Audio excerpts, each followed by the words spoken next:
Hi everyone, it's Jessica. Welcome back to my channel. Today we are starting the first week of the Holly Jolly Sampler Quilt Along. I have been so excited for this quilt along. I cannot wait to get started.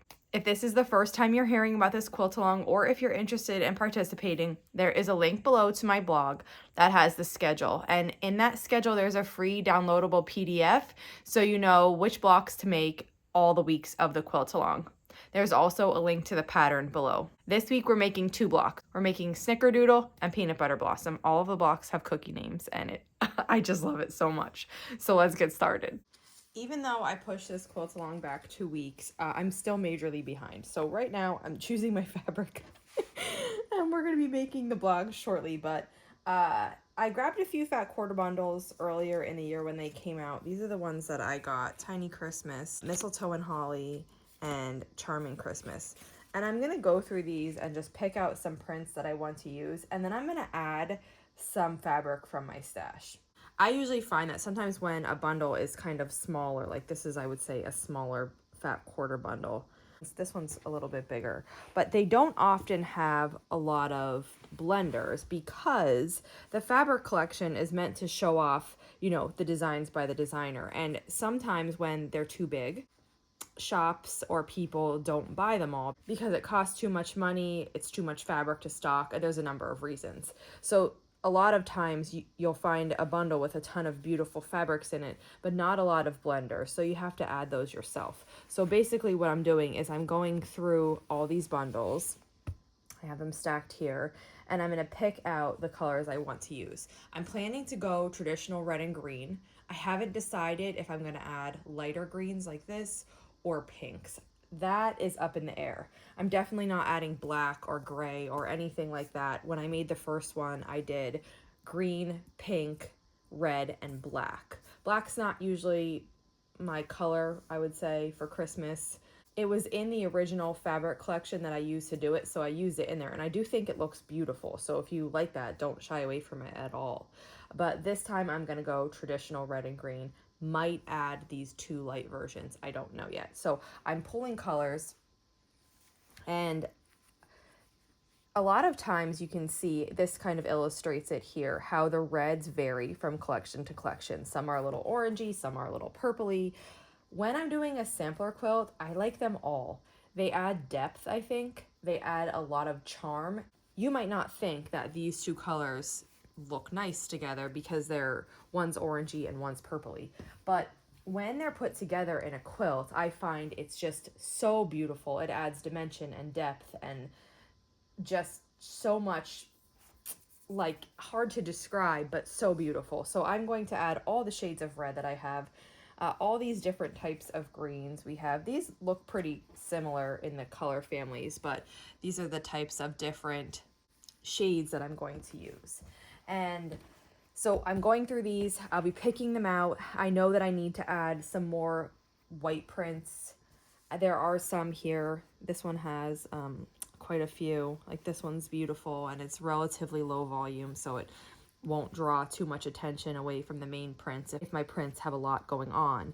So I'm definitely keeping these 3. Some of these, like, larger ones, they're beautiful and I definitely will use them. I don't know if I'll use them in the quilt. Sometimes when I have a larger scale, low volume, I use those for like focal points of a block. So if I need a center, or if there's a unit in the block where I can fussy cut something to be super cute, I'll use these. But I won't use it for the actual background. It's too much kind of noise going on for me for this quilt. So things like that I'm going to keep because they're the right color scheme, but I'm going to set them aside because they won't be used as heavily as a print like this. And that's my reasoning. So right now I'm just going through these all. I'm going to keep the pinks, but I have to decide if I'm going to use them. And same thing with the light greens. I'm going to keep them out. There's quite a few of them, but I don't know if I'll use them in this quilt. Once I have my fabric together, I'm going to choose what I'm going to use for the first 2 blocks, and then we'll get started. I picked up my fabric here for the first block, and I have it cut and ready. So this is what I'm going to use for my center. The background that I'm going to use for this block, which I'll be changing throughout the quilt, is this. I do have like maybe 2 yards of this, so I plan to use that all, but I'll be mixing in other backgrounds. And then since I'm doing the red and green, I think without black definitely, and I think without pink, this first block I'm making without. So I have 2 prints for my flying geese. And I'm going to do red, green, green, red, because the geese are in groups of 4. And then for my corners, this is the print that I'm going to use. So a little bit darker than this other green. It kind of matches these pearls in it. And I think they look really nice together. Basically, this block is a whole lot of easy corner triangles. If you've been following along, we've made these quite a bit of time. So I have one of my flying geese here. We're making the flying geese the same way, easy corner triangle. So you lay your square on. If you'd like, you can draw a pencil line from this point to this point with your ruler. If you do that, I recommend a mechanical pencil. It gets you closer to the ruler, so the line is really accurate, and you need it to be in the middle. And then you're going to sew from point to point. I'm just doing one now. I'll finger press this open. And then repeat that same exact thing on the other side. So you'll sew from corner to corner. And then trim this, leaving about 1/4 inch behind. And this is what one of the flying geese units look like. So I'm going to be making 8 red and 8 green for my quilts. If you're following the quilt like the picture, you'll do 4 red, 4 pink, 4 black, 4 green. And then for the easy corner triangles, we have those in the corners and also in the center, one large one. So for the small ones, they're made exactly the same way as the flying geese. It's just that we're doing that easy corner in all 4 corners. So you start by putting your square on. If you want to draw the line from corner to corner, you can. You're going to sew from corner to corner. You can work opposite corners without having to trim the overhang. So I'm working just directly across on the other side and also across here. And we'll trim this, leaving 1/4 inch behind. And then we'll finger press this open here, like that, on both sides. And then I will add 1 square to each of the remaining corners. So just like before, you match the corner up.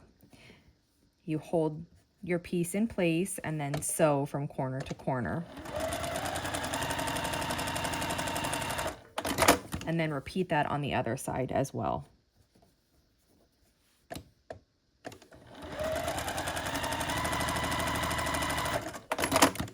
And then trim, leaving 1/4 inch behind.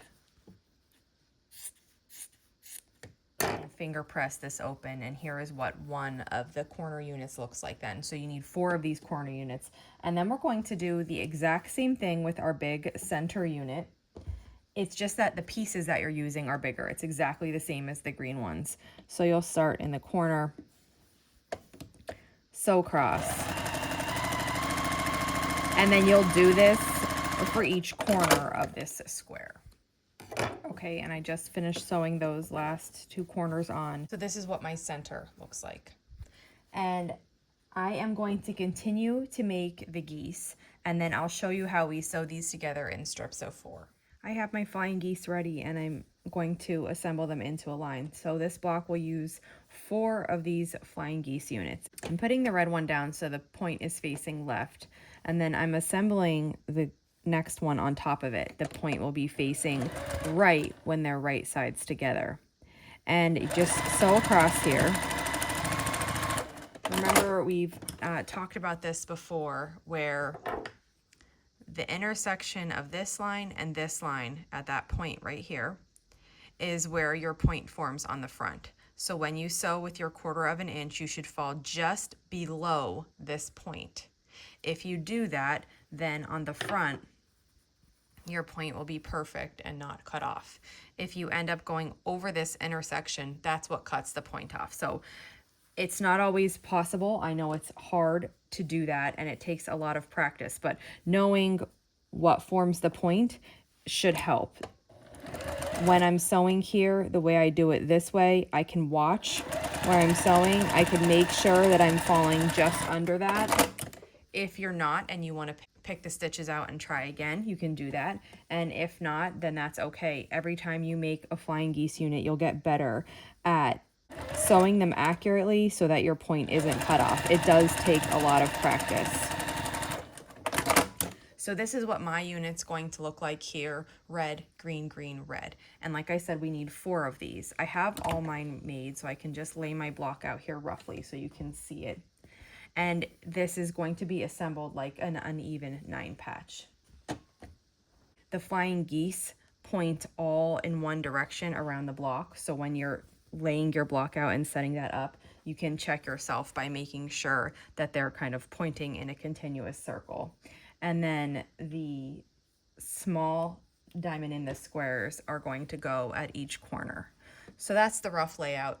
We'll sew this together like an uneven 9 patch. And basically you just sew all the units together into rows, and then the rows, and sew those into your block. I have my block almost together. I have 2 final seams to finish. You can decide what to do with your seams here. The seams on this block can get pretty thick because we have all these points kind of coming together. And this quilt is set up with no sashing. The blocks are just put right next to each other. If you don't have a seam preference already, I would say you can press your seams open. It's going to make everything be the flattest as possible here. So I just took the time to finger press this open. And then that way when I sew this together here, I finger press it open as well. And then the seams will be in the correct direction for when I actually press this with an iron later on in the process.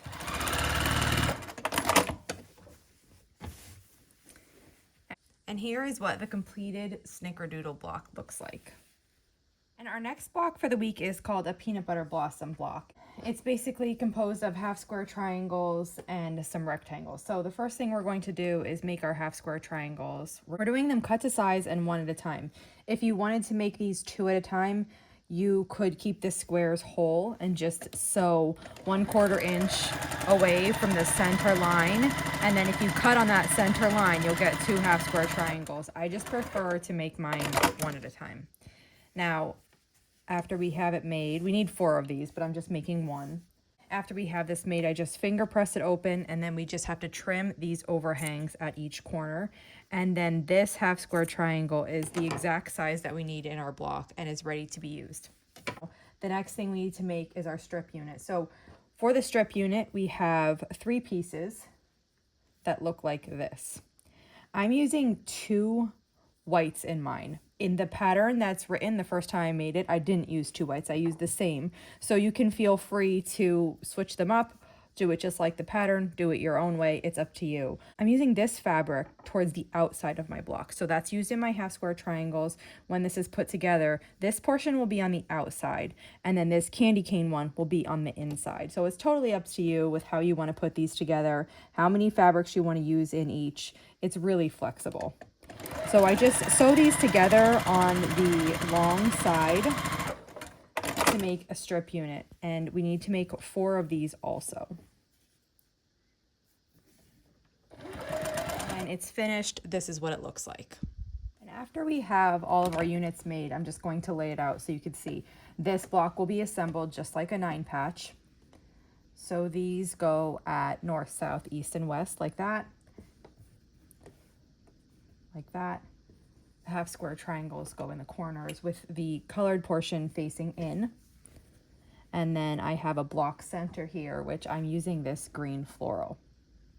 And we just sew this together like a 9 patch.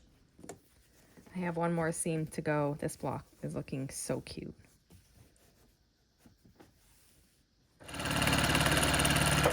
And here it is, the finished peanut butter blossom block. And that wraps it up for today. So here is our first block. This is Snickerdoodle. And here is our second block, which is Peanut Butter Blossom. If you have any questions on this quilt along or these blocks, just let me know. And if not, I'll see you back here soon. Thanks for following along.